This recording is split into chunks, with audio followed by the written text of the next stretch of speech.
Student, इस video में हम लोग नया सीरीज स्टार्ट किए हैं जो कि स्टैटिस्टिक्स का है, जिसमें हम लोग मालूम है फोर्थ सेमेस्टर में अप्लाइड स्टैटिक्स और testing of hypothesis and test of a significance है। तो सबसे पहले हम लोग अप्लाइड स्टैटिस्टिक्स पढ़ेंगे, जो कि चलिए वीडियो शुरू करते हैं। तो सबसे पहले जो है टाइम सीरीज एनालिसिस टॉपिक है। याद रखिए ये अप्लाइड स्टैटिस्टिक्स का हम लोग टॉपिक स्टार्ट कर रहे हैं। तो सबसे पहले है टाइम सीरीज एनालिसिस। तो टाइम सीरीज पहले क्या होता है?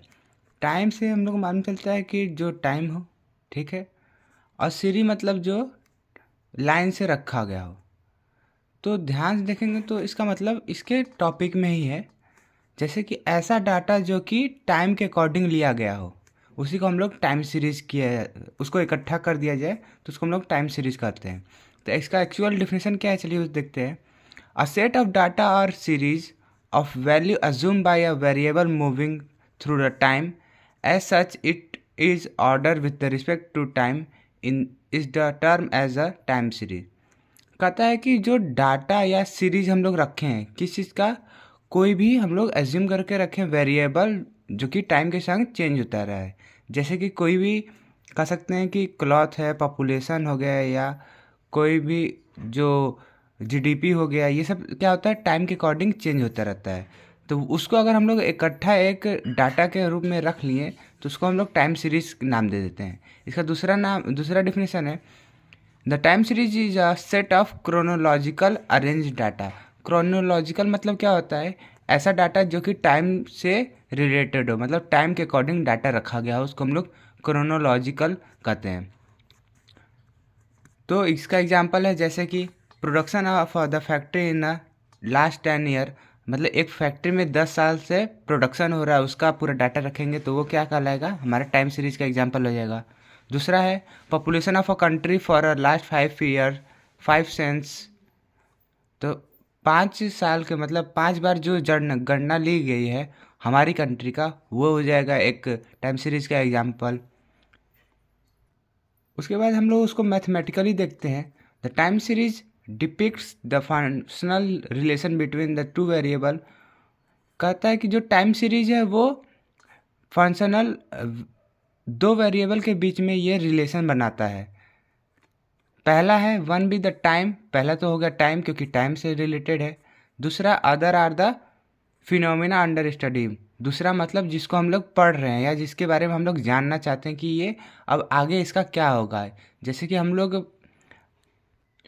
कोई चीज़ में इन्वेस्ट करते हैं तो हम लोग को पहले देखते हैं कि उसके पीछे कितना 5 6 साल 10 साल तक वो कैसा था, और उसी के अनुमान लगा के हम लोग उसमें पैसा लगा देते हैं, और फिर उसी से हम लोग सोचते हैं कि आगे हम लोग का इसमें प्रॉफिट होगा।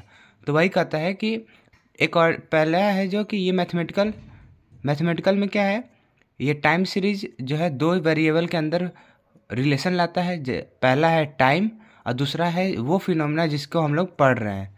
तो आगे देखते हैं, thus time series provide a bivariate data of the time and phenomena under study. तब हम लोग को टाइम सीरीज जो है वो हम लोग को डाटा का टाइम के अकॉर्डिंग हम लोग को डाटा देता है, और साथ साथ जिसके बारे में हम लोग जानना चाहते हैं उसकी भी नॉलेज देता है। तो मैथमेटिकली इसको कैसे हम लोग डिनोट करेंगे, तो पहले लेट कर लेते हैं T1 T2 एंड Tn, जो कि डिफरेंट टाइम पीरियड है। जैसे कि T1 एक समय होगा, दूसरा T2 होगा, ऐसे करके Tn जो है अलग अलग टाइम पीरियड है।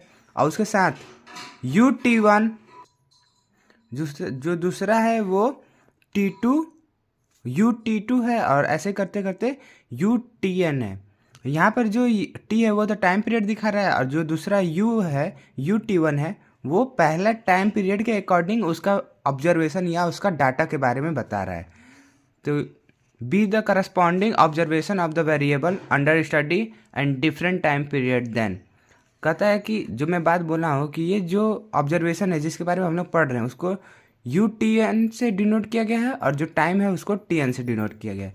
तो जब ऐसे होंगे तो इसको हम लोग ऐसे लिख सकते हैं, कैसे, UT equal to function of T comma ABC, जहाँ पर ये ABC जो है वो कांस्टेंट है और T तो मालूम है आपको टाइम पीरियड है।